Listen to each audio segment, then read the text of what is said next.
Quite late. So for those of you who come often, you know that Critical Connections is our goal of Critical Connections is to encourage and enhance critical writing in the field of ceramics. And I want to welcome our guest today, Lauren Sandler, who's in Philadelphia. I sent out her the URL for her website, so I hope you have looked at it. And then so I don't do many introductions here, Lauren. So take it away. That's absolutely fine. Thank you. I appreciate it. I'll talk enough about myself. You'll get it. But thank you all. Thanks so much, Elaine, just for the invitation. It's nice to meet you and everyone here and just have the opportunity to talk with you about my work. I'm gonna share my screen so I can show you some images while I'm talking. And let me make sure this is up here. I want to just interject here. I think it was Joe Shea who comes often, who recommended you, Lauren. Joe Shea? She's Josephine Shea. She's with the Philadelphia Museum of Art. Okay. I don't think we've ever met. So that's nice. Okay. I guess I should meet her. That'd be nice. Yeah. Okay. Thank you. Thanks for letting me know. You all can see just the one image. Okay. Just want to make sure. Great. So I'm gonna talk with you. Hold on, let me get there we are. I have another screen in front of me. There we are. I can see both things now. So I thought I'd talk to you a bit about my work, but really also more broadly about my thinking, my interest specifically in clay as a material, and really how I approach that within my creative practice. A little bit of background information on me. I actually came to ceramics through my initial undergraduate study, which was in anthropology. And that study very much, and that entrance into ceramics through that other discipline very much shaped my foundational thinking of clay as a cultural material, which is really how I approach it as an artist. And that study certainly, it just kind of inspired my fascination with the material, this material that is all around us. We know it moves through space and time, from Paleolithic figurines to being used in biomedical implants. It is, the bricks made by enslaved people that built the White House. It's the dirt that we grow our food. It's the cup that we're all drinking out of. This pervasiveness, I think, this material, it certainly permeates all of our lives in ways that we know or maybe don't know, or some of us think about more than others. But I think about that pervasiveness and how that creates a certain familiarity and an intimacy with the material.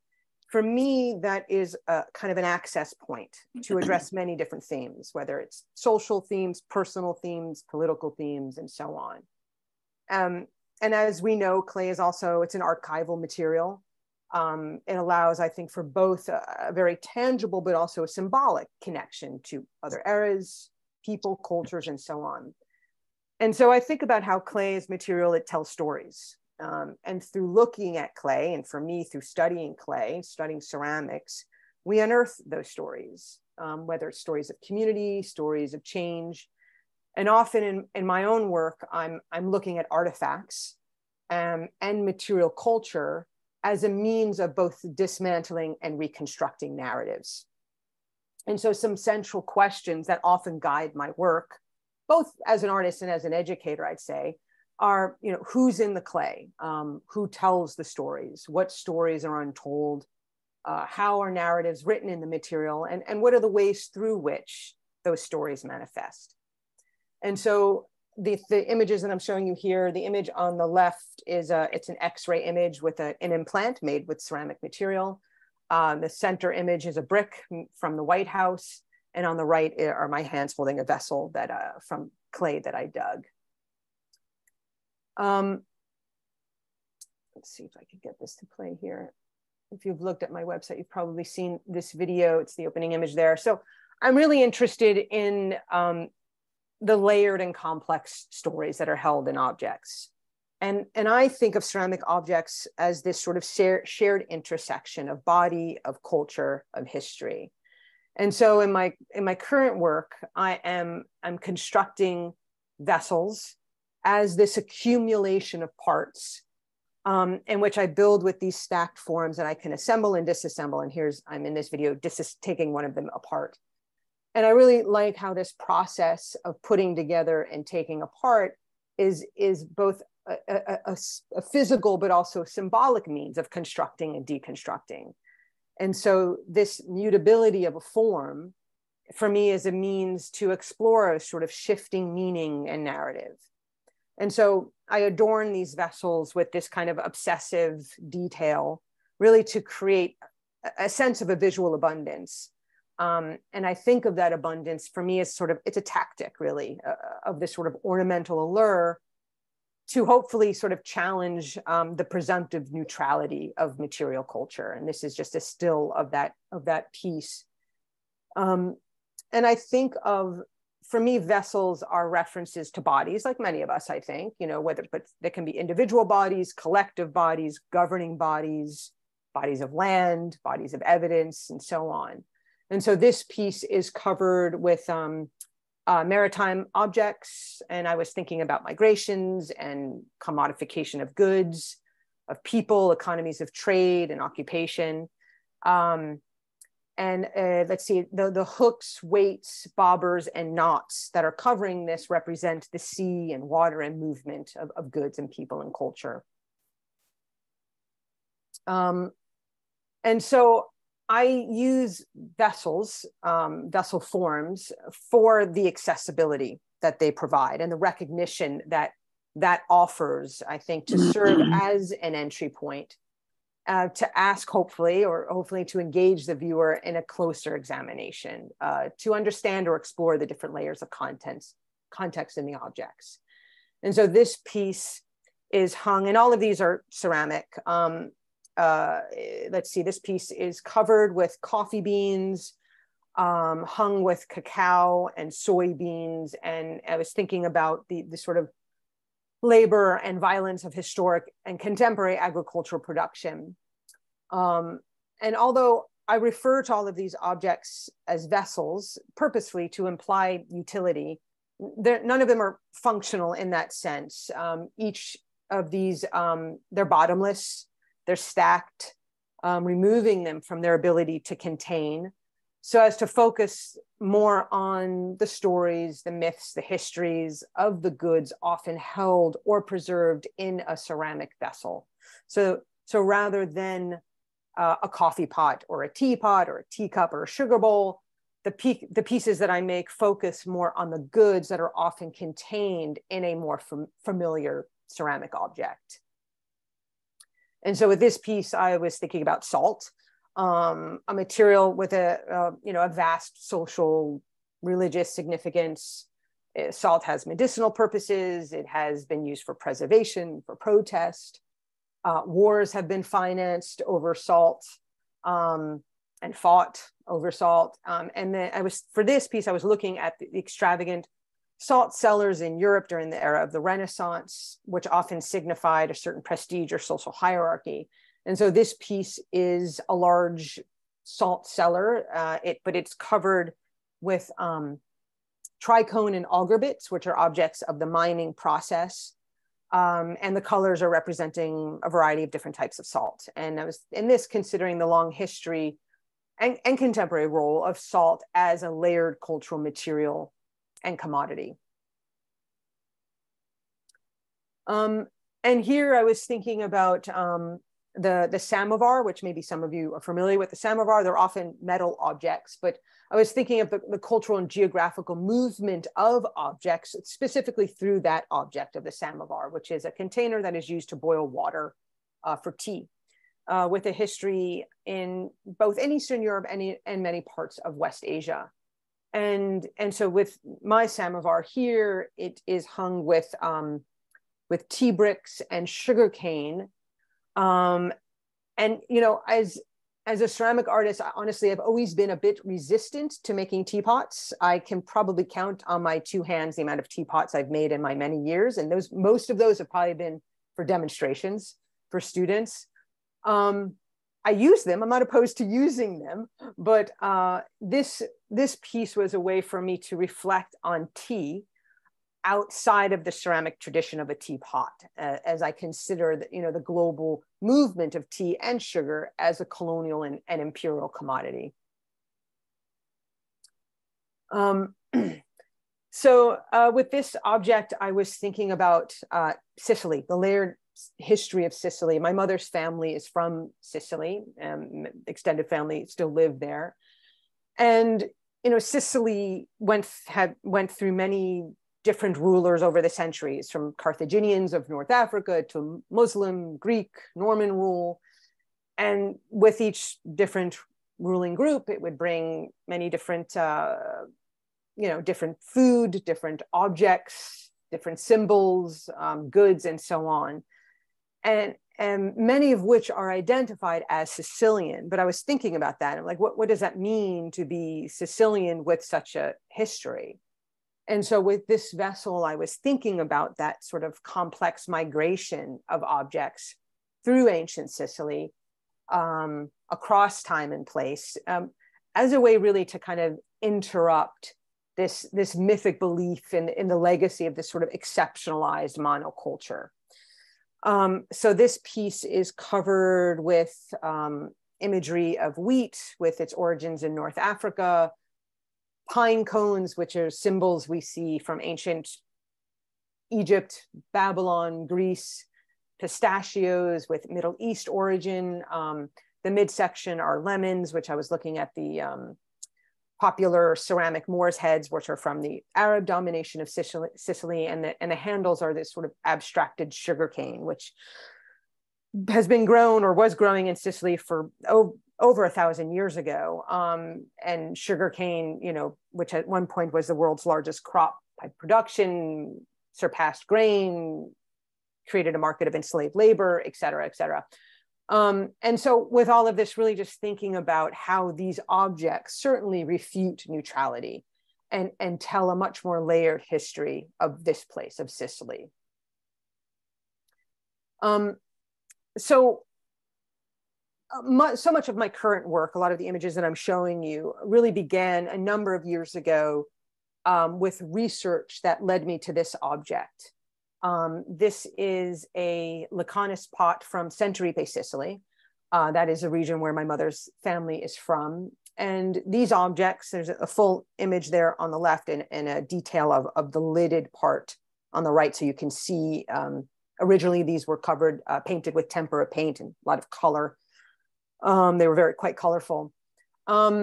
They were produced for this, for about 300 to 200 BC. And there's not that much written on these objects. And not that many still exist, I think, given the relatively short period that they were made in this one place. It's believed that perhaps they were made for women and marked life transitions of marriage, of death, and signify both kind of the sacred traditions, but also mundane use. And so for me, part of the research of this really began with conversations I was having with students at the time. We were talking about appropriation in ceramics as ceramic artists, given we are working with a material that has such a vast history, and how our personal relationship with those referenced objects may impact the content of our work. How certain power dynamics are established dependent upon who I am and perhaps what the work is that I might be looking at or referencing in my work. And so those conversations really just led me to do more research on objects from my own cultural lineage. And through that, I came upon these. And so really what initially brought my attention to them, some of the things was, I thought they have a visual awkwardness, which I was really drawn to. And I think part of that is the foot, the body, the lid, and the finial are all separate. They're just stacked on top of each other. I think that creates a certain element of oddness of form. That's also what got me thinking about stacking vessels, stacking, assembling, rather than, attaching them. And also I'd never seen these before. They're from this area where my family is from. So for all of that, I was very compelled by them. but then this also led me to further research and thinking about objects from antiquity, from ancient Rome, from ancient Greece, such as, you know, these figurative marble statues that we're all familiar with. And so we know that when such figures such as this one were depicted in the Renaissance era, they were presented as monochromatic, as it shows on the left, when we know, as this sort of remaking of it on the right shows, they were polychromatic, like those Centuripe objects were that Lacanus pot. You know, they were embellished with painting and gilding and inlay and so on. And so I thought there was interesting in this sort of constructed mythology around these sculptures as white was essentially established and proliferated in the 18th and 19th centuries as a way really to equate racial whiteness with beauty. But we know that, you know, the reality was that you could be Roman, but be, you know, Greek, Judean, Ethiopian, Egyptian, Spanish, and so on. So the image on the bottom here is a fresco from Pompeii. And so, you know, Rome, ancient Rome, did not construct difference through the language of race and biology and skin color as we do now. And this belief that ancient Greeks and Romans are this kind of, you know, were this foundation of this kind of white Western civilization that belongs to white people is also certainly a false representation of antiquity. And the classics, which is often perpetuated in our classrooms, in our museums, and through disciplines of art history and art. The image on the top I've always really loved. This is a Sicilian tombstone that shows this presence of a multi-ethnic past Italy. And it is inscribed with, let's see, it's Latin on the left, Greek on the right, Hebrew on top, and Arabic on the bottom. And so I show these and tell you about these to sort of give a little bit of the background in my thinking and the research that preceded this body of work. And so when I began making the objects that were inspired by the Centuripe ware and that Lacanus pot and the subsequent research, you know, that's when I began covering the objects and vessels with other objects to create that kind of these abundant covered forms. And it was also a way for me to create different stories that I wanted to tell with different objects as I was covering the piece with different objects.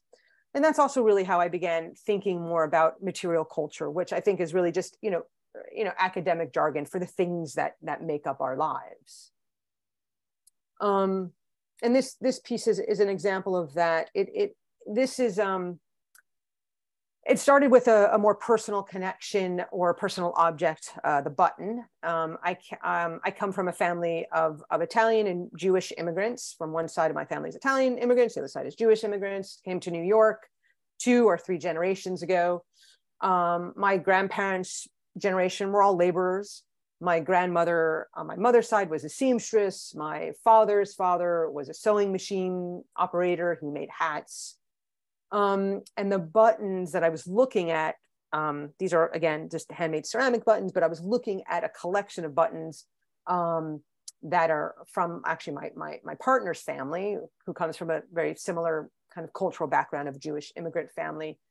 And this piece is hung with spools and nails and knots, so the objects that I was choosing to cover this piece with, along with the buttons.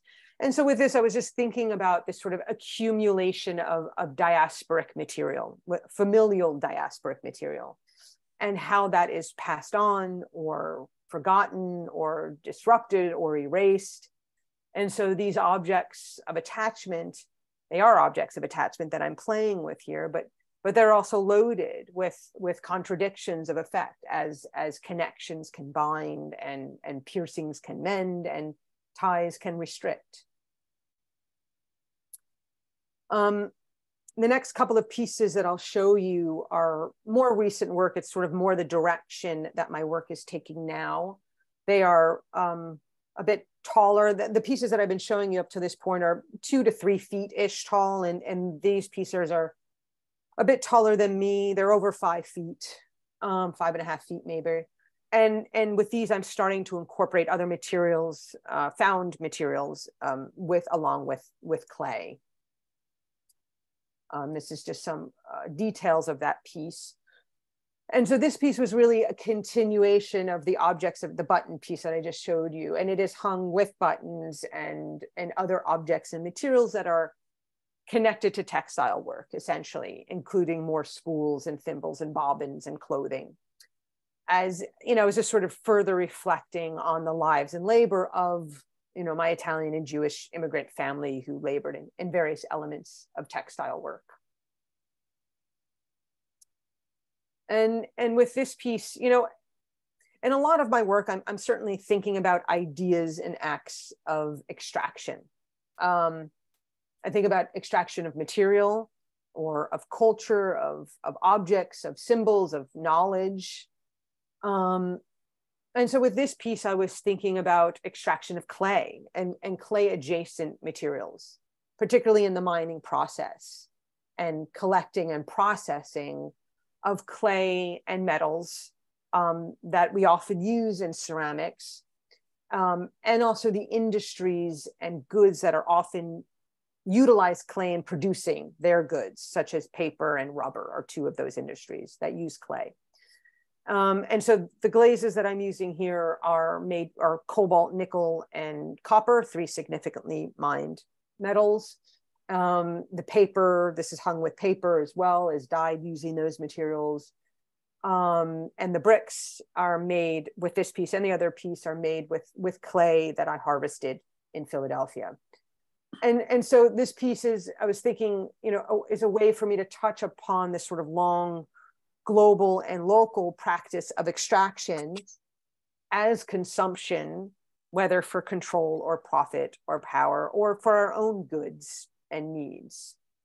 And so with these 2 pieces that I just showed you, this one and the one prior with the bricks, there you can maybe subtly see on the bricks a sort of entwined W stamp that I created. The W represents Wadsworth Avenue, which is the street that I live on in Philadelphia, which is named for colonial settlers in the area, and Wissahickon, which is a creek in my neighborhood, which is named after the Lenni Lenape people, the indigenous people to this area. And these are the 2 places where I dug the clay to make the bricks to represent the history of this area that I live in. And so I'm going to switch here a little bit from talking about some of the objects that I make to some other research that has come up or come out of my studio practice and thinking, and also from my teaching. So as I've been talking about, you know, this idea of clay as a material that contains this enormous global social economic content and context. And to me, that as an artist and as someone who just is interested in clay, that's what, you know, makes this material so compelling to work with. And that interest has led to, for me, a particular fascination for a number of years now with bricks, which you can see I've been working with, and I showed you a couple of ways there, and the history that they hold. I think about how bricks are objects that build homes for shelter, roads that connect, hearths to cook food and nourish our bodies, vessels to bury the dead. But bricks also construct borders and walls and towers to imprison, to enclose, to exclude. And so living where I live in Philadelphia, this area, this city, for 2 centuries was America's preeminent brick-making city. And it was the abundance of local clay that allowed brick making to flourish and bricks to become one of the most important building materials in this area. And if anyone has been to Philadelphia, you see a lot of brick architecture. The clay was so extensive in this area that even after 2 centuries of mining it, it still provided enough clay to produce more than 200 million bricks a year. That was by the end of the 19th century. And the image that I'm showing you here, this is a picture of my home. I live in a brick house, as many people here do. This is the side of my house. And I love these bricks for their irregularity of shape and color.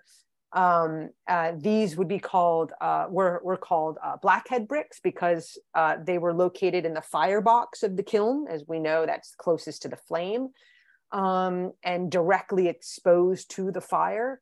So they were usually really considered seconds, and they were used exactly in the way in which they're used in my house. They were used on the side, not the front facade, which are different. And they were used on the outside because they were so well vitrified. And so by around 1900, Pennsylvania, led by Philadelphia, was second in the country as a producer of clay products just behind Ohio. But it was first in the country for the making of bricks. This is an image from a Philadelphia plan for city and suburbs from around 1800, and which is documenting the abundance of brickyards in a small area of the city. And the map, all of those kind of rectangular bold lines are kilns, denote kilns and brickyards, just to give a sense of the abundance. This is in center city. This is the center of the city. And so I'm really just fascinated with the contents that created the context that created this industry and this history, which is also the settler colonial history of America and American capitalism, really. But the production of bricks certainly has a long history that precedes the history of Philadelphia. And I think that to discuss that, or for me to think about that as an artist today, we have to also talk about the global brick production, particularly in India and China, that have these enormous unregulated industry of bonded laborers. This is an image of a kiln in China, the world's largest producer of bricks. And those are two laborers that you can see in the bottom right corner of the image washing themselves inside the kiln. And so throughout many parts of Asia, people make bricks to supply towns that have been transformed by global corporate demand for housing, for factories, for technology. And these are often referred to blood bricks. But these oppressive labor practices also happen in this country. This is an image from an article from The Guardian around 6 years ago. It was called Still a City of Slaves, Selma in the words of those who live there.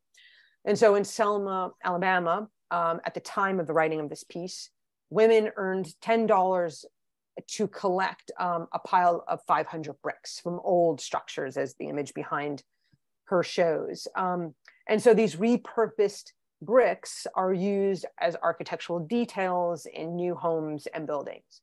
And so this article was talking about how this is essentially a contemporary slave labor practice that is profiting from the work of Black women, from the rubble of these warehouses. This is an old cotton warehouse behind her. And so women remove bricks from these piles, remove the mortar, and create these new piles. And so bricks that were handmade in the 1800s, likely by enslaved people, now in great demand, are embodying women enslaved twice, as they are minimally paid for these bricks that are later sold for much, much higher prices. And these are just two more pictures of kind of contemporary examples of rolls of bricks. Well, one's contemporary, one's a bit older on the left. So the image on the right are bricks that are made from recycled rubble and coal dust of destroyed buildings in Gaza. They are called green cake and were created by two women engineering graduate students from the Islamic University of Gaza, one of which is in the image. And so they're literally using the rubble of destruction and oppression to create anew. And then the image on the left is an image from Freedmanstown in Houston. And this is the remains of a Yoruba pattern road that would have been laid by formerly enslaved people when the city refused their request to pave the streets. And these roads have, over the years, been pulled up and paved over. But after protests in more recent years from residents, they've started to relay those bricks and uncover them and relay them. And so I'm really interested in how we can look to these objects and materials for information, for discussion, for action. More often, I think that clay and other materials that we depend upon and use every day in our lives are extracted from the land and sold and used by us, by industry, with very little understanding and connection to where they came from, how they came to us, you know, and the labor and the lives involved in the collecting and processing and the distribution of them. This is an image from my street. One morning I woke up, there was jackhammering. I went outside and I saw this huge hole in this pile of dirt. You know, as a ceramic artist, I'm curious about that.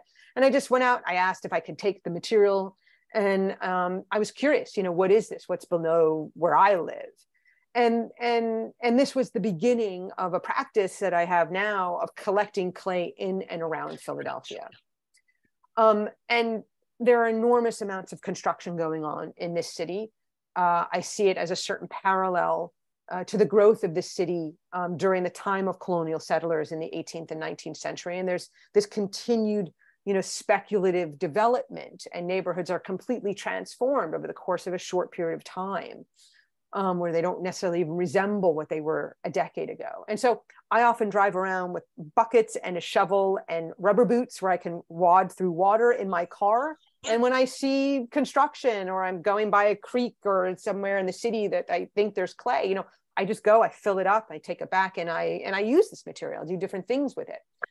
But, you know, as I began doing this a few years ago, to make bricks and other things in my practice, you know, I became much more interested actually in using this as a way to connect with different communities, neighborhoods where I live. And so rather than go out and do this only alone, extract the material for my own use and purposes, it felt more meaningful to me to collectively find and process and work with local clays, with people who live in that place, and for us together to really reflect on the layered history that is contained in the earth, and to connect us as a group to that place and history, and to our personal and collective stories, as well as the contemporary life of the communities that clay comes from.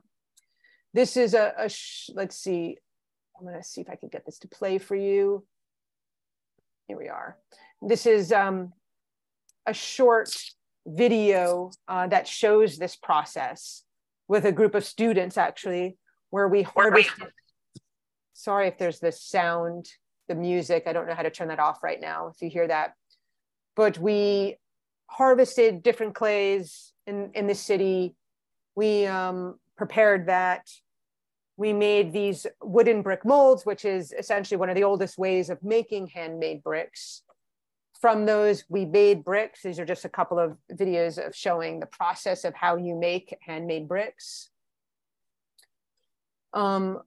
We then, there's a dye garden at my school, and we studied the dye garden a bit. We selected a number of native plants that are growing in the dye garden and made a few stamps that we impressed the bricks with, and made a path from those. That's something that was what we did with that. And it was a really a meaningful way to learn and explore the complexities of this material within the frame of local history and its connection to global production, old and new, through this material and this specific object. And this is just an image of the people who did the work, who did all this work, and the path in the garden. Yeah. So, you know, I think this is really what certainly intrigues me the most about working with clay. You know, this pervasive material that is all around us. You know, every culture, as we know, has a relationship with clay. And I love how I can hold this material in my hands that carries this global history and certainly tells a story of place in all of its complexities. And I think of ceramics as a site, an act of resilience and resistance, of criticism, of commentary. And it is a material that has this capacity or capability really to create objects and experiences that I think are really loaded to address, sweeping, but also very specific themes and ideas and actions. Thank you. I'll stop sharing so we can kind of see each other a little bit better. Very good. Thank you. And speaking of Joe Shea, I mentioned you earlier, Joe. I'm glad to see you here. That was fascinating, Lauren. And I was particularly taken by your sensitivity to your surroundings, your heritage, and also, I mean, it was like looking at your life, the details of your life, but then also realizing your sensitivity to the international scope of things. And very interesting. One of the questions that I asked last time, I guess, for the first time, that I want to ask you as well. How do people write about your work, and do they get it?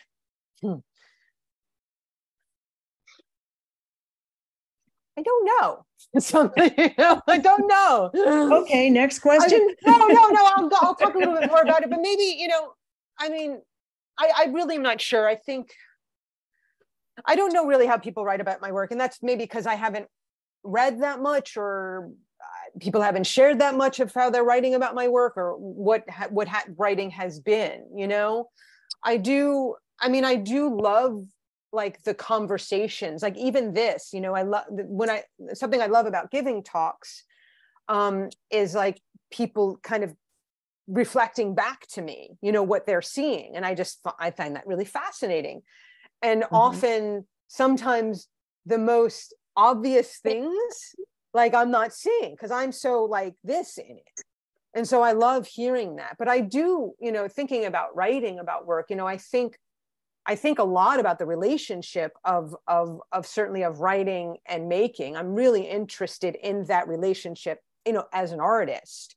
I think that, and I think this is maybe in part answering that, like, I think this is what happens when I maybe through discussions, talking to people and having them talk to me about my work, is what that reveals and expands.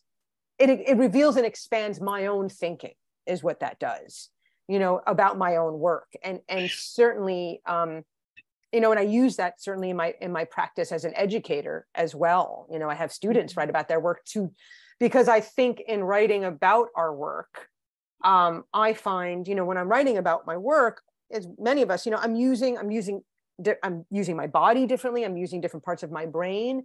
And that reveals new things to me that I'm not necessarily always grasping or seeing or imagining when I'm making. It's interesting you asked that, because just this morning I was reading something about an exhibition that took place, I don't know, 5 or so years ago. I think it was called an exhibition called Under Erasure. And it was actually an exhibition that showed writers and artists together. So it was objects and text. And it was so interesting. It's talking about that relationship of writing and making. This exhibition was specifically talking about that through concepts of erasure and the history of erasure in art and writing. So talking about fields of erasure, poetry, through painting and conceptual art, as well as text. And I just find that I'm really interested in that relationship. So I learn a lot from it.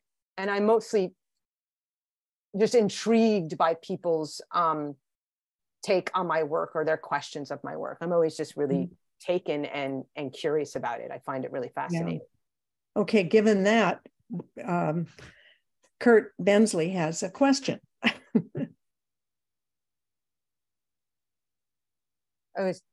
Thank you. I love the presentation. I actually went back and looked at your website earlier when it was posted. And I also thought that your earlier work, the kind of useful objects that you created, think you call them utilitarian, were some of the most incredible, beautiful pieces that I've ever seen. I mean, I just was dazzled by the pieces that I was looking at. And I read you, I think on your website, you talk about different stages of your career. And during that initial stage, you talked about that you were drawn to the directness of the pot as an object that intimately connects. And that was succinct and clear, and I understood it perfectly. Mm. And I think the work that I'm looking at now is more about the person that you used to be. It's much more intellectual. It's much more you thinking out loud, I believe. And I just wonder how you transition from being a maker of future artifacts to being a commentator on the subject of artifacts. Thank you. Thank you for just your feedback and your comments. Something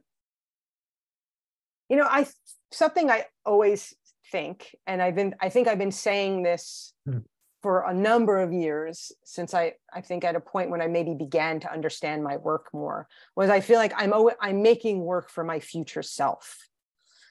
And I think there's a part of me that is a step ahead of me. And I don't mean that in like a more knowing being, or a smarter being, but I think the part of me that is making is in some ways thinking more intuitively, even though I'm also in many ways also very cerebral in thinking about these ideas. But I think when I look at my work, and it's me, so I know it intimately, I see a connection from almost the first pot that I made 20 some odd years ago. I think coming to it through anthropology, as I stated, they were always future objects, always. They were always objects that were I imagined being unearthed in some future time.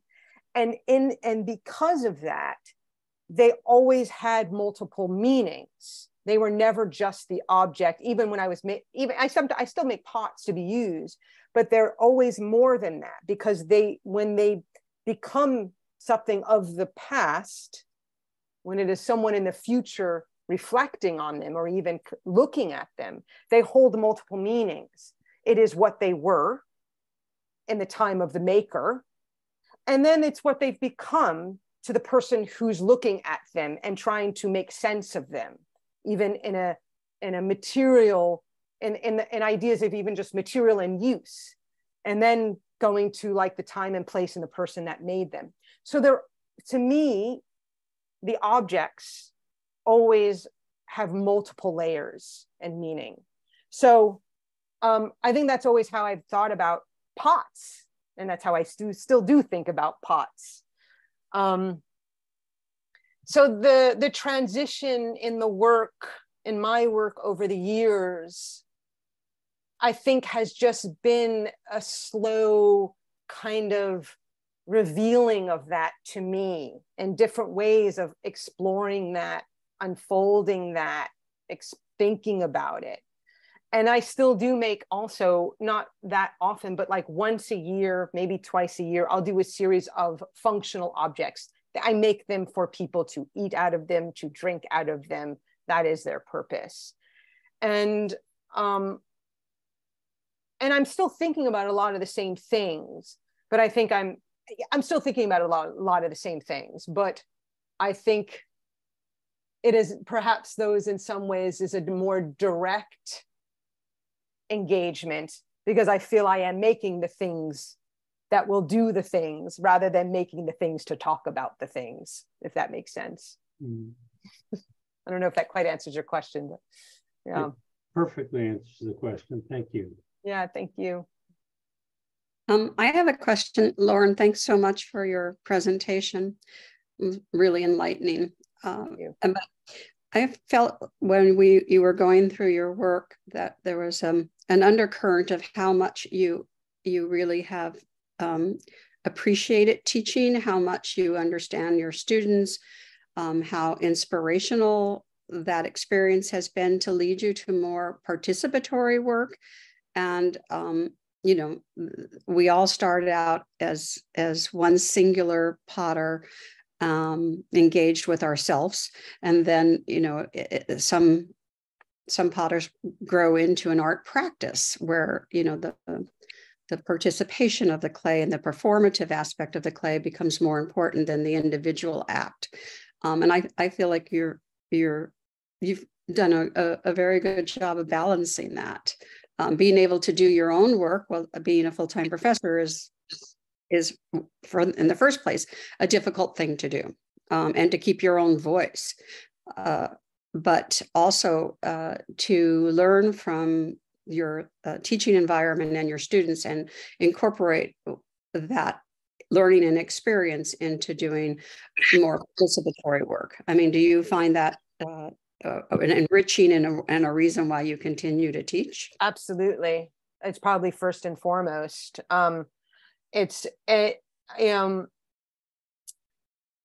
Yes, and it's challenging, you know, as many of you I'm sure know.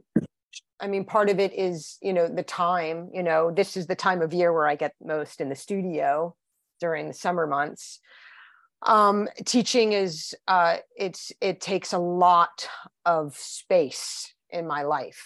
You know, it's a lot of emotional, mental space. It's where my thinking is, you know, during the academic year to a great extent. However, and with that, I learned so much from being a teacher. I think, I don't even know the type of work I would be making if I wasn't a teacher. I imagine it would be really, really different. I don't know what it would be, but I think it would be really different. I think the conversations with my students and my colleagues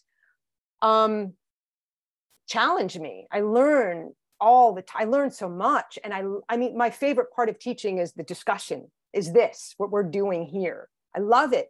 And I always say to my students, you know, when we're having discussions about their work, I just say, like, this is hard work. What we're doing is hard. You know, like finding ways to give language to what we do, finding ways to be present and engaged and hear each other, and to not just come from my perspective, but to try to understand something from your perspective so I can assist you, support you from what you want, not from what I want. You know, doesn't matter what I want. What matters is what their goals are, you know? And I find all of that just really exciting. And it keeps me, I mean, I'm spending a good part of my summer actually reading and researching for a new class that I'm teaching in the fall. And it's, you know, it's a class with, I forget what it's called. I think it's like Intro to Critical Thinking and Practice. I think that's what it's called. And so I'm like, I haven't taught that before. What am I going to talk about? And so it's giving me this opportunity to like read all the things that I've been wanting to read, but never have the time to read. And so that's not just for the class, it's also for me. You know, it's coming into my practice. Well, it's always an exchange, I think, for teachers and students. You know, my teacher when I was getting my MFA said that he learned as much from his students as the students learned from him. And I think that, you know, that's the grist of teaching if it works well. Absolutely. Sometimes I think I maybe this is just me and my own self-criticism. I wonder if I'm learning more from them, but I agree with you completely. Yeah. Yeah. And Tyler's got a great department. I mean, I visited Tyler a couple of years ago and looked at all of their art departments, and I was very impressed. Yeah, there's some wonderful artists and scholars there. Yeah, I'm lucky to have such wonderful colleagues to learn from and talk to. I'm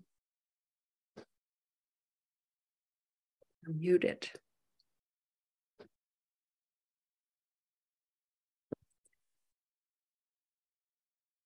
Elaine, we can't hear you. Yeah, I heard. Yeah, I got the hands. Was this good? Yeah, I was just saying, and we should have have Lauren meet Joe Shea, who is also in Philadelphia at the Yeah. Joe, say hello. Oh, hello. Hi, Hello. Joe. It's nice to meet you. It's good to meet you as well virtually. I'm having, as you might be able to tell, kind of technical problems, but I'm really thrilled to see your work and to see the backstory of the work. And yeah, it was just really terrific. I can't believe, and I'm sure it's on me that I haven't, we probably have crossed paths before, perhaps at the Clay Studio or something. Maybe. It'd be great to meet though. I've only been here for 4 years, and that okay. most of it has been COVID. So there, it's, Yeah. there's still a lot of people I haven't met here. So I'd love to meet sometime. That's my exact same time frame. Okay. I got here, is here for about a year, and then COVID. So I look forward to connecting in real life when I'm not these little oval white blobs. That would be great. Absolutely. That's good. Other questions for Lauren? I like, thanks, Curtis, your question. I have one. And I one of wrote the it things down, that I'll just say it. So as your anthropologist self, if you could look back on yourself in 1,000 years, and you unearthed your pots and then you unearthed your sculpture, what would they say to you 1,000 years from now, and how would it differ? That's something fun to speculate about. That's probably could change a whole series of objects, making speculative objects like that, to be unearthed in 1,000 years. Oh, that's hard for me to even imagine. I wonder, I don't know. I think that it calls for a certain lens of the moment that I don't have, because I'm in it. But I wonder if like the objects that I'm showing you today would be perceived as kind of ritual type objects of a sort. I wonder, some weird ritual that no one really quite understands. Yeah. Interesting. Yeah. Interesting. Like thinking about that though. And maybe they're a reflection of you, but it's the way in which you pack so much into one piece. And maybe that's the way you live your life, packing so much experience into it. I mean, you're going out on the street and asking the construction workers, and then taking off with that in your own practice. And you're just, not only are you packing everything onto your pieces, you're packing it all into your life, which I think is really admirable, and work that is a reflection of our lives seems to me to be the most honest work. Yeah, I think that I don't know, that way of working with that kind of abundance and is something more new for me. And that certainly was actually inspired in a formal way, thinking about those Lacanis pots, because I was looking at them and initially they were, with the color and everything. And I was looking for ways to do that. And initially I was doing that in some older work through color, and that wasn't working for me. And so then I started doing it through, that building up, of the surface. And then that building up became objects themselves. Yeah. And part of it is, to explore the complexities of things. And part of it is also, it's a way of working that is really obsessive and repetitive that I just really love. I like that way of working. I like going in the studio and knowing for the next 5 days, all I'm doing is this. Yeah. This repetitive act. I like that. And also this is something that I haven't quite figured out directly how to bring this in, but there's also an element of labor and work in that. That I'm interested in, that I'm thinking about. And I'm thinking about that in the work, but I don't know if I figured out ways to bring my labor, my repetitive labor, that process or that act so much into it. But I'm certainly thinking about that, both in the act itself, but also the symbolism and the other things that that can hold as far as thinking about work Yeah. and labors. Yeah. Okay.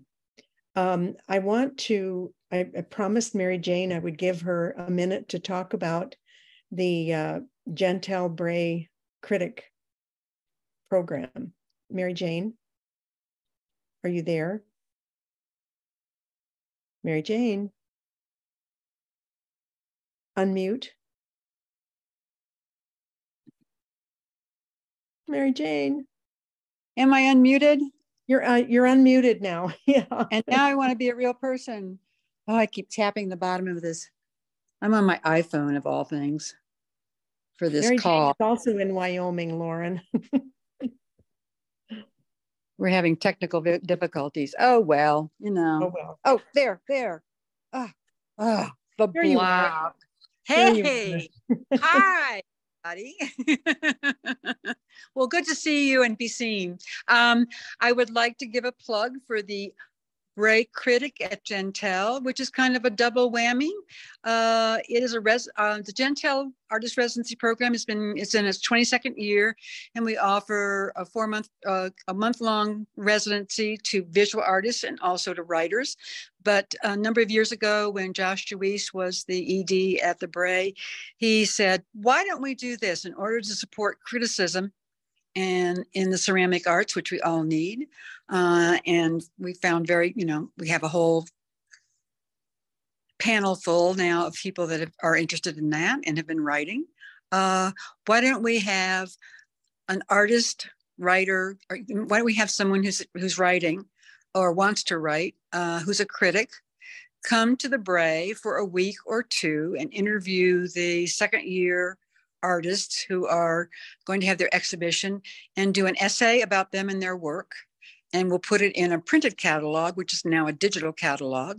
And after they spend the week or two doing interviewing, they will come down to Gentile on the 15th of June and have that month to write and to enjoy the landscape and the quietude and the peace, as well as the interaction with other visual artists and writers, and leave on the 13th and send in their essays and collect a generous stipend from the Bray and continue in their work. So what's happening is that the deadline for applications is coming up September the 15th.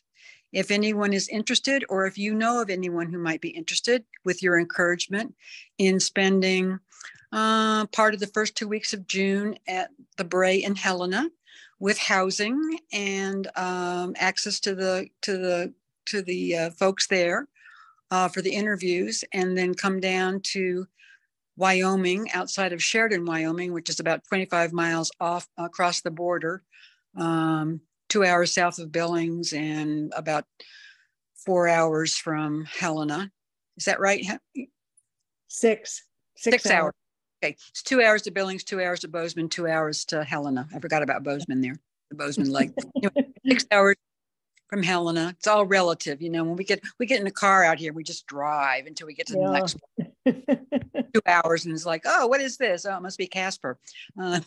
Anyway, so you're welcome to come. They're welcome to come down to Sheridan and then on out to Gentile, and you have a lovely 5,000 square foot house to live in. You have a large private bedroom. You're sharing a large bath facility with another person. You have a comfortable studio, and that's it. If anyone is interested, or if you want to send somebody our way, then they can just go on the Bray website and get more information there, or the Gentile website. But email me, mjclay@gentilearts.org, and I can take it from there in terms of getting hooked up with the application process. So it's very simple. 10 to 20 pages of criticism, writing they're doing, fill in the blanks as far as a couple of statements. What do you want to do? Why do you want to do it? Why in Wyoming? And name, address, telephone number, and your CV. So you can easily fill out the application in less than 2 hours on Submittable, which is our electronic platform for receiving applications. But we've had some distinguished individuals who have been Bray critics at Gentile. One of them is the illustrious Elaine Henry.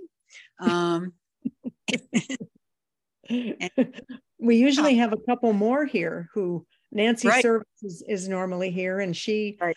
came to do this residency, and Diane Charnow, who got stuck in a meeting or otherwise would have been here. But I want to just say a little bit about the experience in that I've been to a lot of residencies here and around the world, and the accommodations and the experience at Gentile is just primo. It's you have your own private quarters. You might share a bath with one person. There are 6 artists there, 4 visual artists and 2 writers there every month, except for January. And you have a little patio off of your room. You can be as alone as you want, or you can interact as much as you want. Amazing facilities, amazing location. It's really incredible. And Mary Jane is responsible for having built that with the support of Nelchi, the artist. But yeah, anyway, there's a plug, Mary Jane. Thank you. And if you don't come as the break critic and you just want to do some writing, or if you want to make some art or whatever, or, you know, have a month just to kind of pause and reflect and think and read and draw or whatever. We specialize in being a low-tech residency. So it's a 400 square foot studio for artists. And it's a time where, you know, there's no equipment. There's, you know, plenty of tables, there's a day bed and things like this, but it's a place to develop ideas and to try things out. And a lot of people will do, we've had ceramic artists who've come before and they've done drawings, they've done watercolors, they've taken hikes, they've done a lot of reading and had a great time. So there you go. Thank you. Yay. Okay. Any final thoughts here for Lauren or anybody else?